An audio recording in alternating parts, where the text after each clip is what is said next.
Hello everyone and welcome back to another storytime video.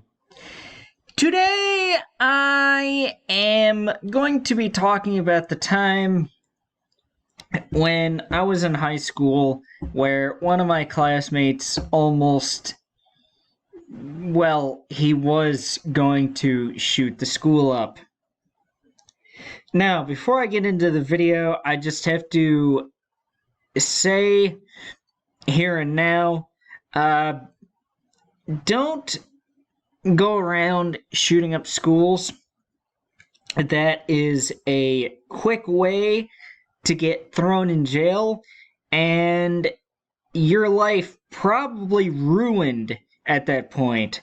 And you, as an individual, probably have so much to live for. So don't do any of what I'm going to talk about. So I just thought that I would give that bit of a PSA so that this video would not encourage people to try to do this. I do not condone it in the slightest. But I got reminded about this story because last week a person came to the college that I go to, and he was talking to us about what to do in the event that a school shooter comes into the building. Like, what to do if the shooter came into our classroom, what would we do? Or if a shooter was on our side of the school, what would we do? And if it was on the other side of the school first, then what we would do in that instance as well. So that's the kind of stuff that the man talked to my class about last week. So this is what got me to remember this. So back when I was a junior in high school, well, okay, I need to start a bit, okay, let me get my thoughts together. I need to start a little bit earlier in terms of my life. Back when I was in elementary school, one of my classmates for a couple of years was this kid. I think he was a redhead, so that's all I'm gonna say about him. In terms of, well, you get what I mean. I'm not gonna say his name, of course. He was a redhead, and so we kind of knew that. I kind of knew he was a little bit unstable. I just thought it was from being a kid. What he would do is basically, whenever he would get mad at my friends and I, sometimes at recess, he would go and sit by a particular tree and go into one of his dark modes, he called it, for the rest of recess. But by the time I went to school with him again in high school, I didn't go to middle school with him. He moved schools. But he and I went to the same high school, of course. And so by the time I got reunited with him in high school, I thought that he had matured and that the little bit of mentally unstableness was just part of being immature to a certain extent. because, you grow up in uh, a few years. When you're a kid, you kind of mature a little bit. Uh, but when I was a junior in high school, so this was like 7 or 8 years after the events in elementary school, uh, he had a list that he had written names on, and that he was planning to shoot the school up.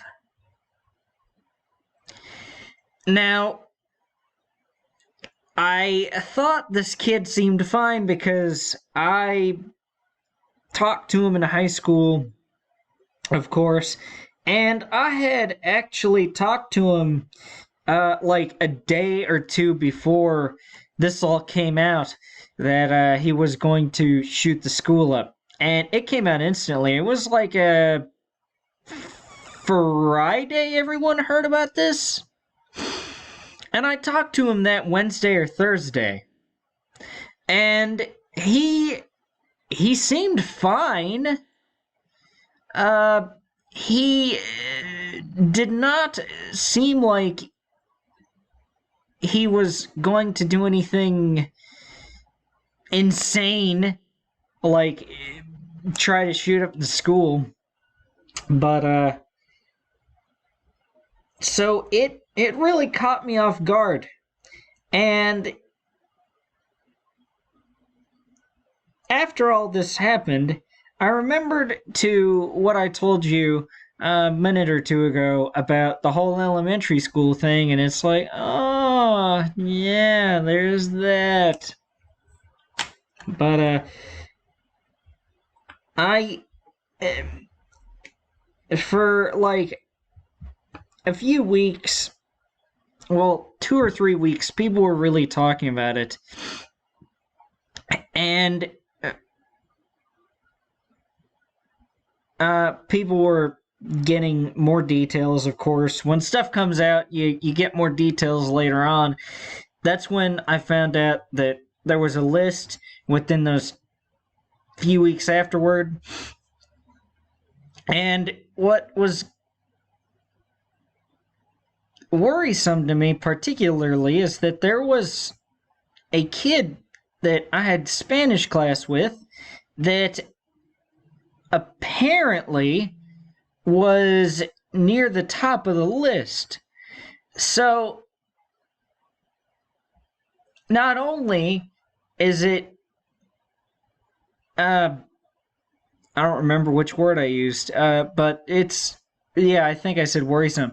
It was particularly worrisome because if he had planned to do something at the end of the day, I was going to be in that class. Because if he was going to try to do anything to the kid in Spanish class, then I was in that class.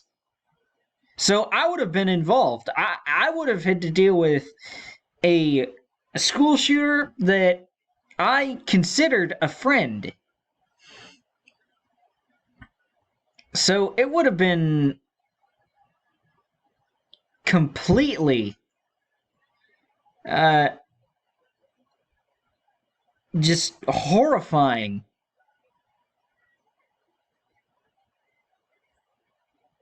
And by the way, in the aftermath, I think that he did go to juvie, and then I think he might have gone to jail after that, after he turned 18 and all, because I think he was 16 at the time when this happened. So I don't know what happened to him, and I haven't heard anything about him. And thankfully, nobody got shot or injured. And he didn't even enter in the school. They caught him before he even entered in the school. I don't know the exact point in which they caught him. I don't know if it was like before school started on that Friday, or if someone had reported it that Thursday night or something. I don't know. He could have talked about it to people, and someone could have tipped off the school SRO officers. I think they had SRO officers. I know they had some sort of officers. I can't quite remember what type, but I think they tipped off. They might have tipped off the school officers, but I don't quite know. But regardless, well, I don't even know who was at the top of the list. I don't know anything about the list either, except that maybe that one kid in Spanish class, like I said, was probably on it. I don't know where he was on the list. I think he was kind of high up, though. I don't know if it had any staff on it. I don't know if. Well, I don't know how big the list was, so I don't know how many targets there were to begin with. But uh, just as the gentleman talked to us last week at the school said, school shooters are usually motivated by something, whether it be a teacher or maybe they got kicked out. I know the gentleman last week said that there were a couple people who had gotten kicked out of the college, and they, on their way out, said that they had some unfinished business, but nothing came of that. The gentleman even said that one of them didn't even have a gun, and the other one had a gun, but it was legal for this individual to have the gun. And that he said that the college basically told him, don't ever step foot on the property ever again. So I suspect that there was a teacher or other staff member, like possibly an assistant principal or the principal himself, on that list. But I don't know that for sure, so I'm not going to say that for sure. But all in all, I don't know what became of this person. I don't even know if they're out of jail. If they even did go to jail. I know they went to juvie for sure. But I just hope that he got the help that he desperately needed,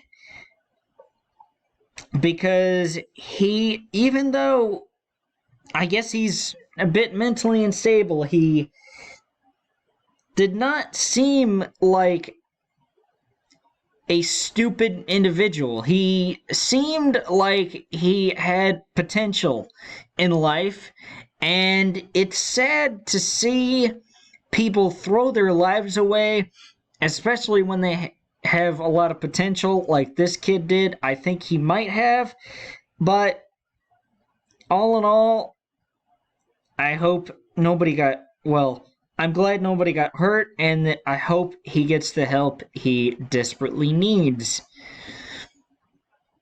But yeah, don't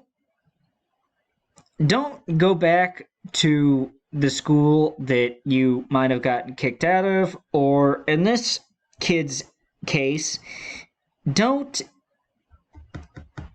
threaten to shoot up the school when you need that school.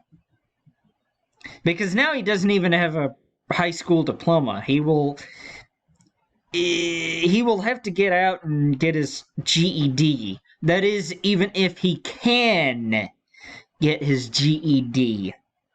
So, yeah, just, I don't know, I guess the final message is treat people with kindness. Because you don't know what people are going through. Yeah, you could really brighten up someone's day that might need it, and that you don't know that they need it, because it's hard to talk to people sometimes. But yes, so that's all I have to say regarding this story. Now, as a little side thing, this almost happened in a kind of similar vein at the factory I used to work at. That I. Oh, sorry, I have the hiccups now. That I talked about a few storytime videos ago. So, if you guys want to hear that, just let me know. And I will talk about that if you want me to. And so yes, guys, I do believe that will do it for this storytime video. And so next storytime video, I will see you later. Goodbye, guys! Thank you all for watching.